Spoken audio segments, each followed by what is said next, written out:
नमस्कार, मैं डॉक्टर राकेश पाठक। भारतीय जनता पार्टी में अगर सबसे ज़्यादा किसी की मौज है तो वो है दल बदलुओं की। दूसरी पार्टियों से बीजेपी में आने वाले लोकसभा विधानसभाओं के टिकट तो पा ही रहे थे, अब उन्हें राज्यसभा में भी भेजा जा रहा है।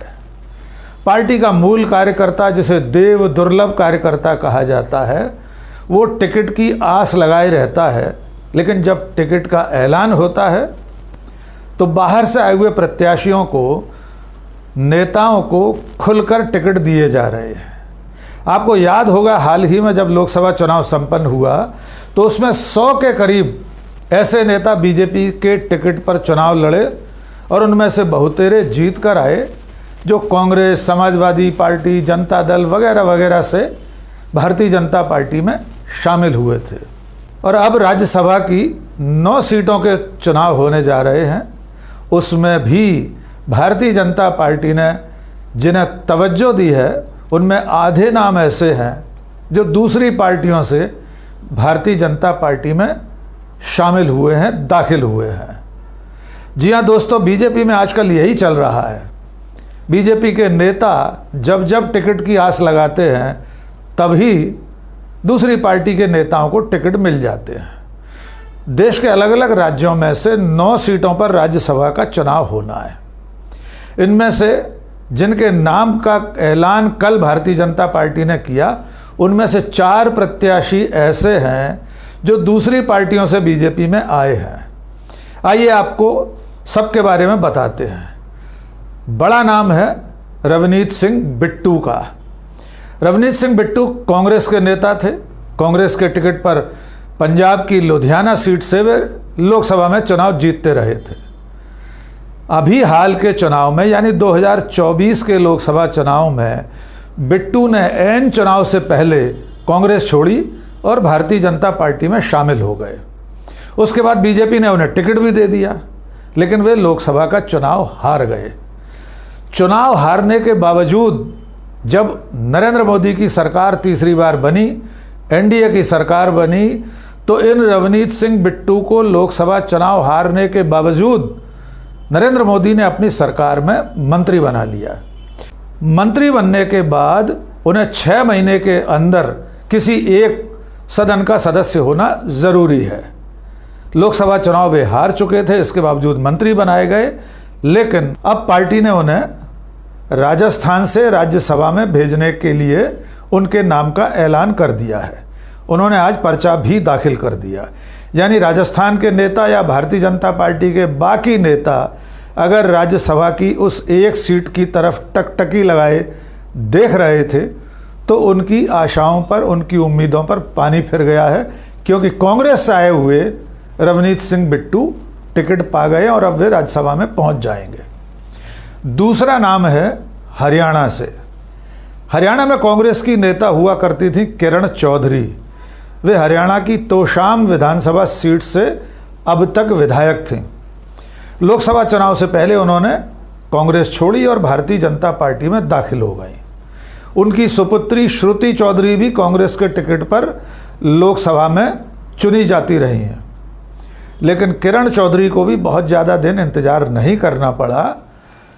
बीजेपी में शामिल होने के बाद कल की सूची में उनका नाम भी हरियाणा से राज्यसभा के लिए सामने आ गया है। यानी हरियाणा के बीजेपी नेता या संघ के कार्यकर्ता हरियाणा से भी नाउम्मीद हो गए हैं, क्योंकि कांग्रेस से हाल ही में आई किरण चौधरी अब राज्यसभा में प्रवेश करने जा रही हैं। एक और नाम है उड़ीसा से। उड़ीसा से ममता मोहंता, ये राज्यसभा में ही थी, लेकिन तब ये बीजू जनता दल यानी नवीन पटनायक की जो पार्टी है उससे राज्यसभा में गई थी। इन्होंने हाल ही में दल बदल किया। लोकसभा चुनाव संपन्न होने के बाद, मोदी की सरकार तीसरी बार बनने के बाद इन्होंने बीजू जनता दल छोड़ा, भारतीय जनता पार्टी में शामिल हुई। राज्यसभा में जहाँ पर वे सदस्य थी वहाँ से इस्तीफा दिया और भारतीय जनता पार्टी में ने उन्हीं के द्वारा खाली की गई सीट से उन्हें प्रत्याशी बना दिया है। यानी ममता मोहंता भी दल बदल करके बीजेपी में आई और अब राज्यसभा में जा रही हैं। एक और नाम है धैर्यशील पाटिल। ये पीडब्ल्यूपी एक छोटी पार्टी है महाराष्ट्र की, वहाँ से विधायक थे पहले, उसके बाद अंतिम जो चुनाव था इनका विधानसभा का वो हार गए थे। कुछ दिनों पहले भारतीय जनता पार्टी में शामिल हुए और अब धैर्यशील पाटिल जा रहे हैं भारतीय जनता पार्टी के टिकट पर राज्यसभा में। लेकिन दोस्तों, इससे भी ज़्यादा जो चौंकाने वाली बात है वो मध्य प्रदेश से आ रही है। मध्य प्रदेश में केरल से आने वाले जॉर्ज कुरियन को राज्यसभा में भेजा जा रहा है। वे केंद्रीय राज्य मंत्री हैं मोदी की सरकार में।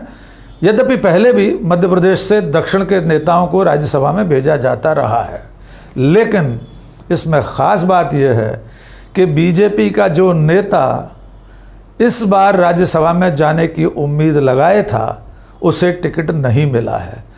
और वो एक नेता तो महत्वपूर्ण है ही, इसके अलावा भी बीजेपी के 2-3 और बड़े नेता राज्यसभा की कतार में लगे थे। लेकिन पहले उस खास नेता की बात करते हैं जिसके लिए केंद्रीय गृह मंत्री अमित शाह ने भरी सभा में हजारों लोगों के सामने यह आश्वासन दिया था कि उनका ध्यान पार्टी रखेगी और वे स्वयं रखेंगे। उस नेता का नाम है डॉक्टर केपी यादव। जी हाँ, ये डॉक्टर केपी यादव वही नेता हैं जिन्होंने 2019 के लोकसभा चुनाव में तब के कांग्रेस नेता, कांग्रेस के राष्ट्रीय महासचिव ज्योतिरादित्य सिंधिया को उनकी अपनी घरेलू सीट गुना शिवपुरी में लोकसभा चुनाव में 1.25 लाख वोटों से शिकस्त दी थी।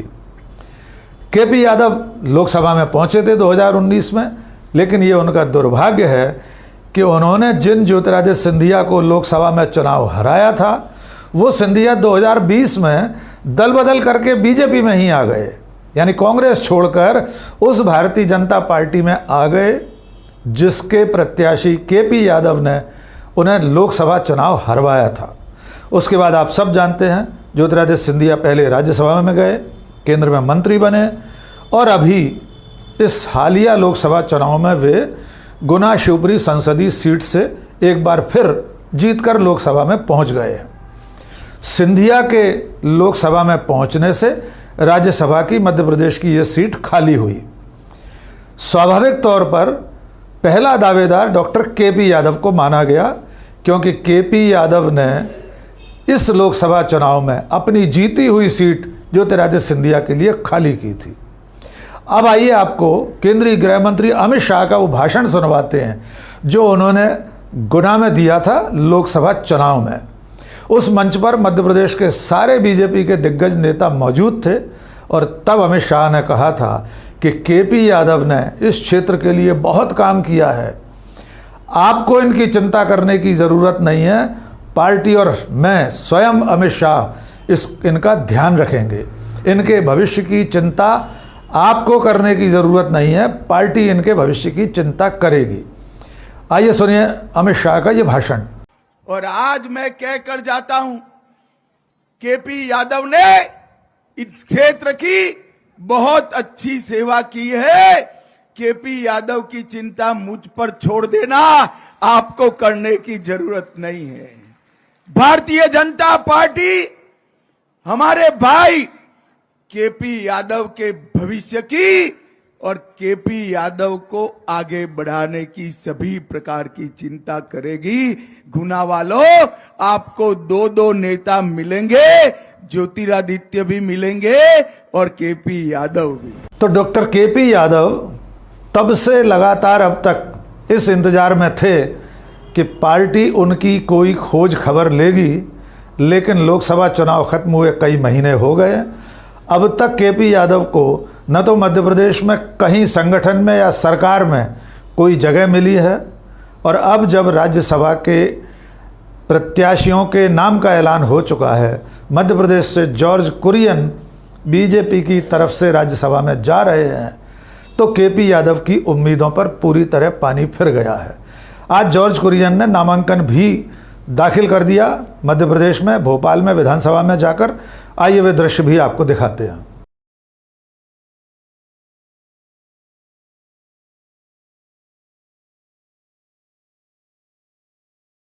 लेकिन डॉक्टर केपी यादव अकेले ऐसे उम्मीदवार नहीं थे जो उम्मीद लगाए थे राज्यसभा में जाने की। 2-3 और बड़े नाम हैं, उनमें दूसरा बड़ा नाम है डॉक्टर नरोत्तम मिश्रा का। डॉक्टर नरोत्तम मिश्रा बीजेपी की पिछली सरकार में, यानी शिवराज सिंह की सरकार में गृह मंत्री थे। बहुत मुखर नेता हैं मध्य प्रदेश में बीजेपी के। लेकिन नवंबर 2023 के विधानसभा चुनाव में वे अपनी सीट से विधानसभा का चुनाव हार गए। दतिया उनकी सीट है, वहाँ से वे चुनाव हार गए। उसके बाद से लगातार ये उम्मीद लगाई जा रही थी कि डॉक्टर नरोत्तम मिश्रा को राज्यसभा में भेजा जा सकता है। वे गृह मंत्री अमित शाह के करीबी नेता माने जाते हैं। लेकिन आज नरोत्तम मिश्रा की उम्मीद भी खत्म हो गई। एक और नाम है, फायर ब्रांड हिंदू नेता रहे जयभान सिंह पवैया, ग्वालियर के नेता हैं। जयभान सिंह पवैया पहले लोकसभा में रह चुके हैं, लेकिन लगातार कई वर्षों से वे हाशिए पर हैं। इस बार ये उम्मीद थी, कयास लगाए जा रहे थे कि मध्य प्रदेश से राज्यसभा की इस सीट पर जयभान सिंह पवैया को भेजा जा सकता है, लेकिन उनका नाम भी इस सूची में नहीं है। कुल मिलाकर जो 9 प्रत्याशी भारतीय जनता पार्टी की ओर से घोषित किए गए और जिनमें से सभी चुनाव जीतने वाले हैं, क्योंकि विधानसभा में विधायकों का जो आंकड़ा है वो बीजेपी के पक्ष में है, स्वाभाविक तौर पर ये सारे लोग चुनाव जीत जाएंगे और कल राज्यसभा में होंगे। लेकिन इनमें से 4 दल बदल करके आए हुए हैं, दूसरी पार्टियों से बीजेपी में हाल ही में शामिल हुए हैं और अब राज्यसभा में बैठे दिखाई देंगे। आप समझ सकते हैं कि बीजेपी का जो देव दुर्लभ कार्यकर्ता कहलाता है, जो अनुशासित कार्यकर्ता कहलाता है, वो हमेशा टिकट से वंचित कैसे किया जा रहा है। लोकसभा में, विधानसभा में और अब राज्यसभा में भी दल बदलुओं की पौबारें हो रही है। देखना होगा कि पार्टी के कार्यकर्ता इसे किस रूप में लेते हैं। आज के इस वीडियो में बस इतना ही। आखिर में एक छोटी सी अपील, अगर आपने हमारा चैनल अब तक सब्सक्राइब नहीं किया है, फ़ौरन सब्सक्राइब कर लीजिए। कमेंट करके बताइए ये वीडियो आपको कैसा लगा। दोस्तों और शुभचिंतकों के बीच में साझा कीजिए। बहुत बहुत शुक्रिया। जय हिंद।